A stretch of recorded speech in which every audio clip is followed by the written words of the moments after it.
اعوذ باللہ من الشیطان الرجیم بسم اللہ الرحمن الرحیم اللہم صلی علی محمد وعلی آل محمد وبارک وسلم وصلوا علیہ۔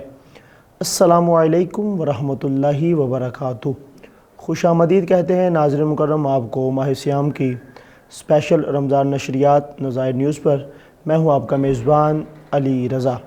ناظرین مکرم، رمضان مبارک کی یہ خصوصی نشریات الحمدللہ رحمتوں، برکتوں، فضیلتوں والے حامل مہینے میں نظائر نیوز آپ کے لیے لے کے آیا ہے، جس میں انشاءاللہ نبی کریم کی نعت خوانی ہوگی اور علماء سے بہت سارے موضوعات پر گفتگو ہوگی۔ انشاءاللہ آپ کے سوالات کے جوابات دیے جائیں گے۔ انشاءاللہ ہر روز ہم ایک نئے موضوع پر نئے لوگوں کے ساتھ گفتگو بھی کریں گے، جس سے بہت کچھ سیکھنے کا موقع ملے گا۔ رب تعالیٰ نے قرآن مجید فرقان حمید میں ارشاد فرمایا، یا ایھا الذین آمنوا کتب علیکم الصیام کما کتب علی الذین من قبلکم لعلکم تتقون، کہ اے ایمان والو، تم پر روزے فرض کیے گئے ہیں جیسا کہ تم سے پہلی امتوں پر فرض کیے گئے تھے، لعلکم تتقون، تاکہ تم پرہیزگار بنو۔ آج یکم رمضان المبارک کے مناسبت سے انشاءاللہ گفتگو بھی ہوگی۔ پروگرام کے آغاز میں میں آپ کو مہمانوں کا تعارف کرواتا چلوں۔ آج ہمارے ساتھ عالم اسلام کے ممتاز و محترم ثنا خان حاجی محمد مقصود نقشبندی موجود ہیں۔ حضور آپ کو خوش آمدید کہتے ہیں، ویلکم۔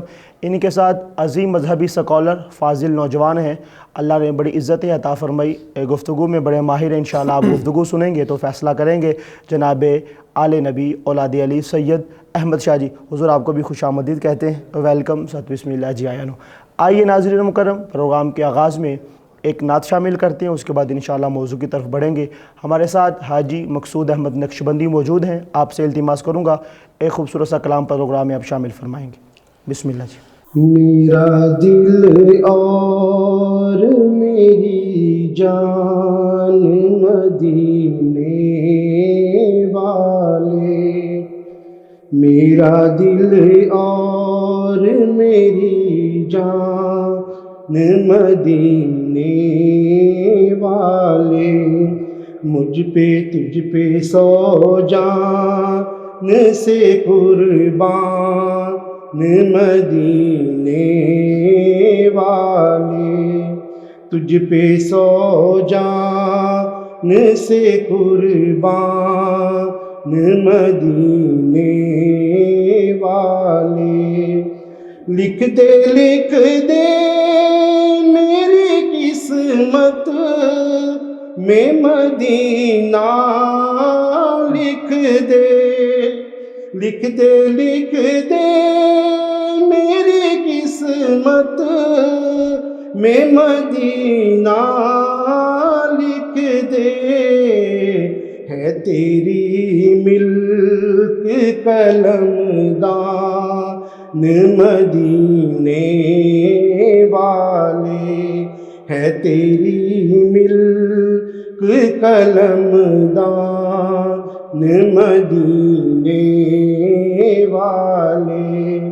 پھر تمنا زیارت نے کیا دل بے چین، پھر تمنا زیارت نے کیا دل بے چین، پھر مدینے کا ہے ارمان مدینے والے، پھر مدینے کا ہے ارمان مدینے والے۔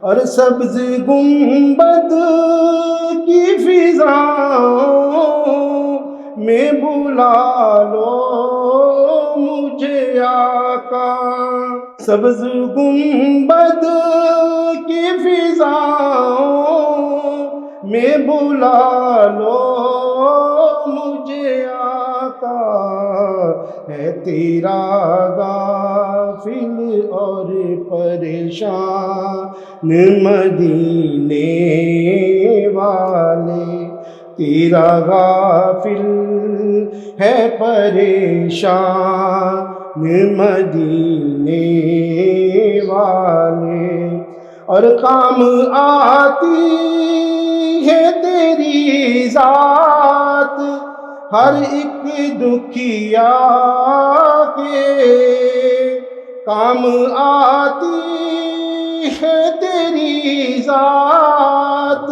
ہر ایک دکھیا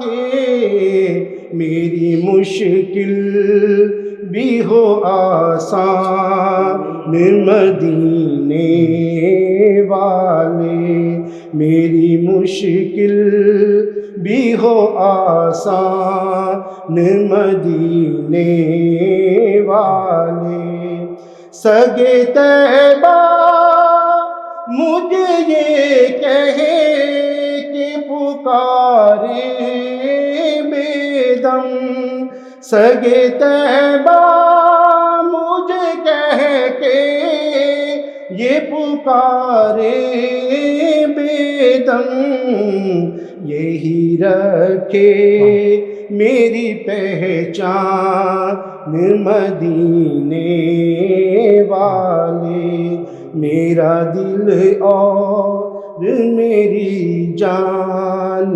مدینے والے۔ سبحان اللہ، ماشاء اللہ۔ ناظرین مکرم، یہ تھے حاجی محمد مقصود نقشبندی صاحب، انتہائی خوبصورت انداز میں کریم آقا کے حضور آپ اپنی حاضری پیش فرما رہے تھے۔ ناظرین مکرم، عالم اسلام کو نظائر نیوز کی جانب اور ہماری پوری ٹیم کی جانب سے رمضان المبارک کی خوشیاں بہت بہت مبارک ہو۔ دعا ہے کہ خالق العالم ازل ہم کو صحیح معنوں میں ماہ رمضان، ماہ صیام کا ادب و احترام اور اس کے روزے رکھنے کی توفیق عطا فرمائے۔ آئیے بڑھتے ہیں اپنے موضوع کی جانب۔ ہمارے ساتھ اسکالر سید احمد شاہ جی موجود ہیں۔ شاہ جی قبلہ، سب سے پہلے چونکہ آج یکم رمضان المبارک ہے، آپ کی تشریف آوری کا بہت بہت شکریہ۔ ایک بار پھر سے ماہ رمضان کی فضیلت کے حوالے سے قرآن و حدیث کی روشنی میں میرے ناظرین کو کچھ بتائیے۔ اللہم صلی علی سیدنا و مولانا محمد وعلی آلہ وصحبہ وبارک وسلم۔ سب سے پہلے علی بھائی، میں آپ کا شکریہ ادا کرتا ہوں کہ آپ نے ایک مرتبہ پھر مدعو کیا اور موقع دیا۔ تو نظائر نیوز اور انتظامیہ، ان سب کی طرف سے، مجھ ناچیز کی طرف سے، آپ کی طرف سے عالم اسلام کو رمضان المبارک کی ایک مرتبہ پھر خوشیاں ہم سب کو نصیب ہوئیں، اور میں آپ کو اس سب کی مبارکباد دیتا ہوں۔ جہاں تک رمضان کی فضیلت کا تعلق ہے، آپ نے وہ پہلے آیہ کریمہ تلاوت کی کہ اللہ نے ارشاد فرمایا کہ تم پہ روزے فرض کیے جیسے پہلے امتوں پہ فرض کیے تھے، اس لیے کہ تم لعلکم تتقون، تاکہ تم تقوی اختیار کرو، پرہیزگار بن جاؤ۔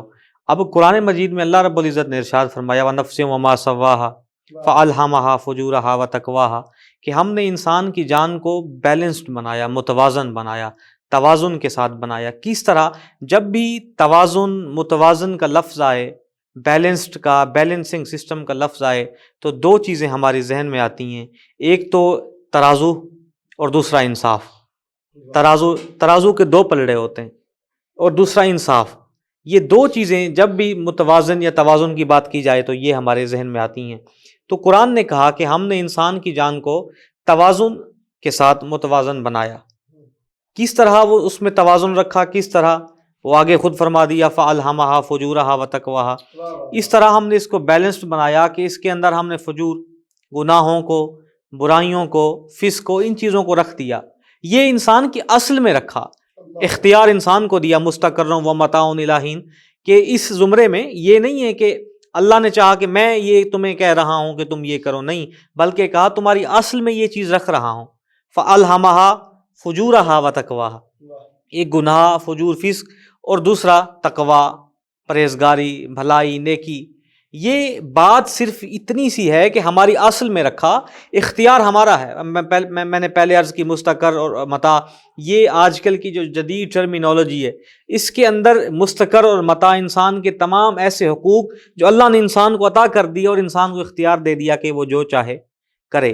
اب یہاں قرآن کہتا ہے کہ ہم نے اختیار آپ کو دیا، لیکن یہ دو چیزیں آپ کے اندر رکھ دیں، قد افلح من زکاہا، کہ جس نے تزکیہ نفس جو ہے اختیار کیا وہ فلاح پا گیا، وقد خاب من دساہا، اور جو برائیوں کی طرف، فسق و فجور کی طرف چلا گیا تو وہ گمراہ ہو گیا، وہ برباد ہو گیا۔ اصل میں بتانا یہ مقصود ہے کہ اللہ رب العزت نے انسان کو اختیار دیا، دونوں چیزیں اس کی اصل میں رکھ دیں، لیکن اس کے بعد سب سے بڑا احسان ہم پہ یہ کیا کہ قد افلح من زکا کی طرف ہمیں جانے کے لیے کچھ راستے ہمیں بتا دیے، کچھ ڈائریکشنز ہمیں بتا دیں، جس طرح کہا کہ لعلکم تتقون، تاکہ تم تقوی اختیار کرو، قد افلح من زکا، کہ جب تم تزکیہ نفس کرو گے تو فلاح پا جاؤ گے۔ ادھر رمضان کے تناظر میں اور کانٹیکسٹ میں کہا کہ ہم اس لیے رمضان کو، روزوں کو کتب علیکم الصیام، اس لیے تم پر روزے فرض کرتے ہیں تاکہ تم تقوی اختیار کرو۔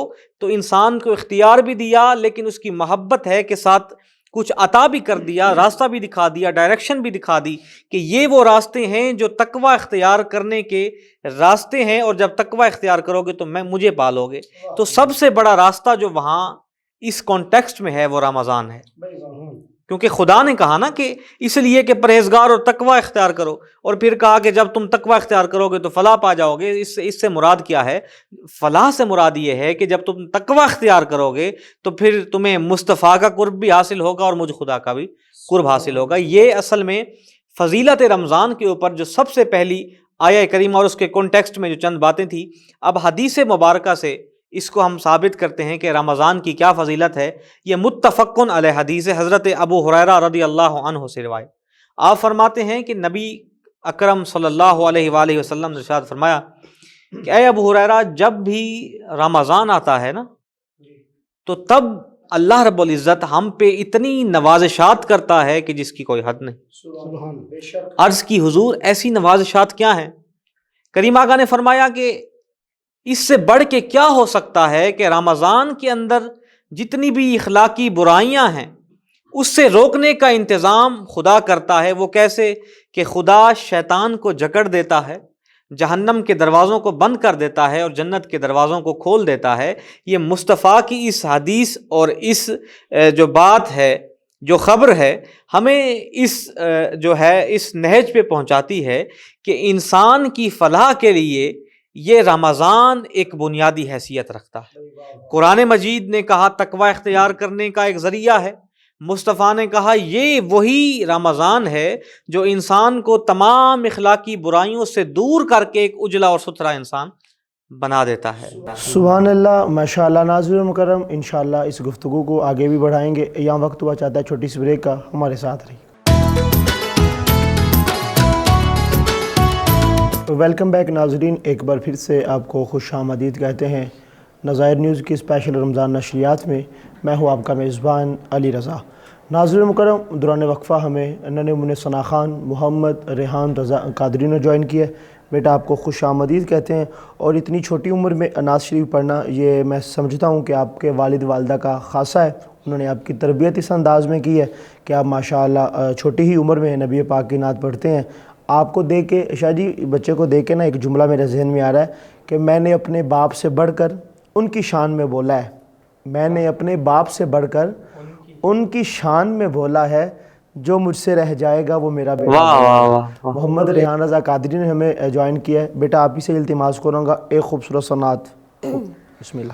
ٹوٹ جاؤں گے شہر مدینے، ٹوٹ جاؤں گے شہر مدینے، ٹوٹ جاؤں گے شہر مدینے، سکھ پاؤں گے شہر مدینے، مدینے ٹوٹ جاؤں گے شہر مدینے، جا کے مدینے مر نہیں آنا، جا کے مدینے مر نہیں آنا، مر جاؤں گے شہر مدینے، مدینے ٹوٹ جاؤں گے شہر مدینے، اینے جوگا میں تے نہیں سا، اینے جوگا میں تے نہیں سا، لے گئی مینوں نعت مدینے، مدینے ٹوٹ جا شہر مدینے مارا کھا کے بلال حبشی مارا کھا کے بلال حبشی چھڈ نہ سکیا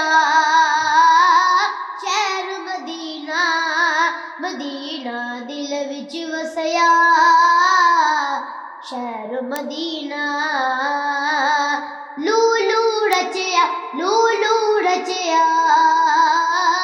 شہر مدینہ مدینہ دل وچ وسیا شہر مدینہ پاک نبی دے 10 مہمان پاک نبی دے 10 مہمان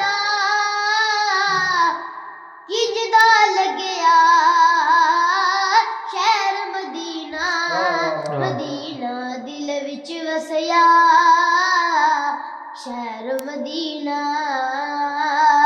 لولو رچیا شہر مدینہ مدینہ دل وچ وسیا شہر مدینہ سبحان اللہ، ماشاء اللہ ماشاء اللہ۔ ناظرین مکرم، محمد ریحان رضا قادری صاحب انتہائی خوبصورت انداز میں ٹر جاواں گے شہر مدینے، سکھ پاواں گے شہر مدینے، جا کے مدینے مڑ نہیں آنا، مر جاواں گے شہر مدینے۔ اور یہ شعر خصوصاً نعت خان نقبہ پہ تو بڑا صادق آتا ہے کہ انے جوگا میں تے نہیں ساں، لے گئی مینوں نعت مدینے۔ دعا ہے کہ خالق لم یزل ماہ رمضان ماہ سیام کا صدقہ ہم سب کو مکہ پاک مدینہ پاک کی عبادت اب حاضری نصیب فرمائے۔ الحمدللہ ماہ رمضان کے پہلے ہی روزے یہ خوبصورت کیفیت، یہ ماحول بنا۔ اللہ کرے کہ یہ ہماری جو آہیں ہیں کہ نبی پاک کی بارگاہ میں قبول ہوئیں، ہم سب کو بھی سرکار کی بارگاہ سے بلاوا ہے۔ چونکہ ہمارا موضوع ماہ رمضان کی فضیلت ہے، آپ کی اہمیت ہے، تو علامہ صاحب سے پہلے بھی کوئی گفتگو چل رہی تھی حضور، اس گفتگو کو کنٹینیو کیجئے گا، اور ساتھ میں ہماری طب میڈیکل کیا کہتا ہے رمضان کے بارے میں، یہ ہمیں ضرور بتائیے گا۔ جی، پہلے جہاں سے گفتگو کو ہم نے وائنڈ اپ کیا تھا اسی سے ہی ہم اس کو آگے بڑھاتے ہیں کہ اللہ رب العزت نے ارشاد فرمایا روزہ میرے لیے ہے اور میں ہی اس کا اجر دینے والا ہوں۔ سبحان اللہ۔ تو اس سے مراد یہ ہے کہ جو چیز خدا کی ہو تو پھر وہی خدا تک ڈائریکٹ پہنچا دیتی ہے۔ تو اس سے مراد یہ ہے کہ رمضان وہ ایک مہینہ ہے کہ اگر ہم اس کو پا لیں گے، لفظ ہوتا ہے ایک جس طرح ہے نا، نماز پڑھنا اور نماز قائم کرنا، پڑھنا اور چیز ہے، قائم کرنا اور چیز ہے۔ قائم سے مراد یہ ہے کہ آپ کے کردار میں جھلک آئے کہ نماز آپ اسی طرح ہے کہ جو رمضان پا لے گا، صرف یہ نہیں کہ صبح سے لے کے شام تک بھوکا رہنا، یہ رمضان نہیں۔ رمضان پا لینے سے مراد یہ ہے کہ اگر دیگر جو خدا نے کہا تقوی کا حصول تب ہوگا جب صبح سے لے کے شام تک آپ بھوکے بھی رہیں گے اور اپنے آپ کو گالیوں سے، فسق و فجور سے، برائیوں سے، لڑائیوں سے، جھگڑوں سے، ان چیزوں سے خود کو دور رکھیں گے تو پھر خدا کو پالیں گے۔ میڈیکل جو سائنس ہے، ایک ڈاکٹر ہیں آسٹریلیا کے، ڈاکٹر رچرڈسن، انہوں نے اس کے اوپر ریسرچ آرٹیکل لکھا رمضان اور روزے کے اوپر کہ مسلمان جو ہیں یہ فاسٹنگ کرتے ہیں، روزہ رکھتے ہیں، آخر اس کی حکمت کیا ہے؟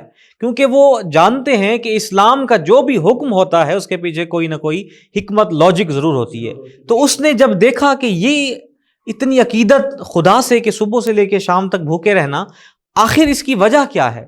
جب اس نے ریسرچ کی روزے کی انسانی حالت کو، تو اس نے کہا کہ جو انسان روزہ رکھتا ہے، ایک تو اس کا ڈائجسٹو سسٹم بڑا بہترین رہتا ہے، اس کا جو سٹمک ہے وہ بڑا اعلیٰ رہتا ہے، اور اس کے ساتھ جو انسان کی قوت مدافعت ہے، ریزسٹنس پار ہے، وہ اتنا بڑھ جاتی ہے کہ کینسر جیسی موذی بیماری کو بھی روزے والا بندہ اگر مسلسل اس حالت میں رہے تو کینسر کو بھی شکست دے سکتا ہے۔ یہ خدا کے اس مہینے کی برکات ہیں جو مصطفیٰ کے طفیل اور مصطفیٰ کے توسط سے ہمیں ملی۔ مصطفیٰ سے پوچھا گیا کہ حضور بتائیے آپ کے معمولات کیا تھے رمضان میں، کس طرح آپ رمضان گزارتے تھے؟ تو سب سے پہلے چونکہ آج پہلا روزہ ہے، ہم نے کل ویلکم کیا ہوگا، تو مصطفیٰ کی یہ سنت ہے کہ رمضان کے چاند کو دیکھنے کے لیے اکٹھے ہوتے تھے، اور پھر آپ سوال کرتے تھے صحابہ سے کہ آپ کو پتہ ہے کہ ہم یہاں کیوں موجود ہیں؟ اصل میں یہ محبت ہے۔ صحابہ پوچھتے ہیں کہ حضور اکٹھے ہیں، جمع ہیں، یقیناً کوئی قافلہ آ رہا ہوگا، کوئی ڈگنیٹریز آ رہے ہوں گے، مطلب باہر کے وفود کی کوئی شخصیات نہیں۔ کریم آقا فرماتے تھے نہیں، آج وہ مہینہ ہے جس کا میں بھی مشتاق ہوں۔ سبحان اللہ۔ وہ مہینہ کون؟ وہ مہینہ رمضان ہے۔ اللہ اس کے بعد پھر معمول سحری کے اندر یہ تھا کہ آپ کریم آقا کا ارشاد ہے کہ سحری کیا کرو، اس میں برکت ہے، اس میں شفا ہے، اور معمول تھا کریم آقا کا کہ سحری کے آخری لمحات جو وقت سحر ختم ہونے لگتا ہے اس سے چند لمحے قبل جو ہے آپ سحری فرماتے ہیں۔ تو اس سے پتہ یہ چلتا ہے کہ جب یہاں ہمارے ہاں اصل ٹرینڈ ہے اذان کا، لیکن چونکہ ایک ٹائم مختص ہوتا ہے، لیکن یہاں چونکہ ٹرینڈ چل چکا ہے کہ جب اذان ہوگی تب جو سحر کا وقت ہے وہ ختم ہوگا، تو کریم آقا کی سنت ہے کہ اس وقت سے چند لمحے پہلے، چند منٹس پہلے، آج آپ اس کو کنسیڈر کر لیں کہ کریم آقا سحری کیا کرتے تھے۔ پھر اس کے بعد دن بھر یہ معمول تھا کہ جو نمازیں، جو فرائض تھے ان کو پورا کرنے کے ساتھ ساتھ تلاوت قرآن مجید۔ پھر افطار کا جب وقت آتا تھا تو آپ کھجور سے افطار کیا کرتے تھے۔ سبحان اللہ، واہ واہ۔ اگر بعض اوقات وہ میسر نہیں تو پانی سے کر لیا کرتے تھے۔ اسی طرح پھر رات کو قیام اللیل، قرآن مجید کی تلاوت۔ کریم آقا رمضان المبارک کے اندر کم از کم ایک مہینے میں ایک دفعہ قرآن مجید، یہ صرف رمضان کا اسٹیمیٹ ہے، ویسے تو کریم آقا پر قرآن نازل ہوا ہے، وہ تو ہر وقت ان کی زبان پر جاری رہتا تھا۔ تو یہ افطار کا ایک سلسلہ تھا کہ آپ افطار میں کھجور پسند فرمایا کرتے تھے۔ یہ معمولات رمضان کریم آقا یہ سنت نبوی ہے، اور کبھی کھجور میسر نہ ہو تو پانی سے بھی کر لیا کرتے تھے۔ جہاں ہم کہتے ہیں کہ ہم نے روزہ افطار تب کرنا ہے جب 1000 آئٹمز ہمارے سامنے ہوں گے، روزے کا مقصد کھانا پینا عیاشی نہیں ہے۔ روزہ تو ہمیں دوسروں کا احساس کرنا سکھاتا ہے۔ جب ہم بھوکے رہیں گے، جب ہم پیاسے رہیں گے تو ہمیں احساس ہوگا کہ فلاں گھر میں جو بندہ ہے اس نے کل کھانا نہیں کھایا تھا، اس نے پانی نہیں پیا تھا۔ روزے کا مقصد احساس ہے اور انسانیت ہے۔ تو فقط بھوکے رہنے کا، پیاسے رہنے کا نام روزہ نہیں ہے۔ خدا کو پانا ہے تو روزے کے لوازمات کو پورا کرنا لازم ہے۔ جب وہ لوازمات جو جتنی بھی اس کی پریورٹیز ہیں جو اللہ نے ہمیں دی ہیں، اگر ہم اس کو پریفر کریں گے تو پھر ہی جا کے ہم رمضان کو پا لیں گے۔ جب رمضان کو پا لیں گے پھر وہی خدا نے کہا اہدنا الصراط المستقیم۔ جب حضرت عبداللہ ابن عباس سے پوچھا گیا یہ صراط مستقیم کیا ہے، تو حضرت عبداللہ ابن عباس نے فرمایا خدا تک پہنچنے کا ذریعہ ہے اور محمد مصطفیٰ ہیں۔ تو رمضان پھر مصطفیٰ سے اور مصطفیٰ پھر خدا تک لے جاتا ہے۔ تو انسان کی بقا تقوی سب سے بڑا، صرف یہ نہیں، اس کے علاوہ اور بھی اسپیکٹس ہیں، لیکن تقوی ایک بہت بڑی اہمیت کا حامل ہے۔ تقوی کے اندر سب سے بڑا پہلو رمضان ہے جو انسان کی فلاح کا، نجات کا، اس کی راحت کا ذریعہ ہے۔ انشاءاللہ حضور یہ تقوی، پرہیزگاری، ان چیزوں پہ انشاءاللہ باقاعدہ آپ سے گفتگو لیں گے، باقاعدہ یہ بڑے وسیع ٹاپک ہیں، ایک ایک پہ انشاءاللہ۔ انشاءاللہ پورا ماہ رمضان ہے، ہم اپنے اور اپنے ناظرین کے علم کے لیے، علم نافع کے لیے ضرور کوشش کرتے رہیں گے۔ ناظرین مکرم، اسی کے ساتھ ہی اپنے میزبان علی رضا کو اجازت دیجیے گا۔ انشاءاللہ آپ سے ملاقات ہوگی کل نئے مہمانوں کے ساتھ۔ تب تک اپنا بہت خیال رکھیے گا۔ اللہ نگہبان۔